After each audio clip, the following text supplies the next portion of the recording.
Okay. Good afternoon. Yan. As you can hear, my voice is blurred. Blurred na yung boses ko. Wala na. Kinuha ni 200. Yan. Kaya hindi totoo yung sinasabi ni Doc Atoy na ano, ang pag inuubo daw nakakabuti daw yung malamig. Nako. Tapos lalo na pag ano, huwag kayong maniwala doon. Tinatry ko na yon.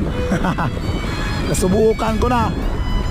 Kaya punta tayo na ano, ikot tayo ng Takusan tapos 106. Dalawin natin yung dati nating daanan. Yeah.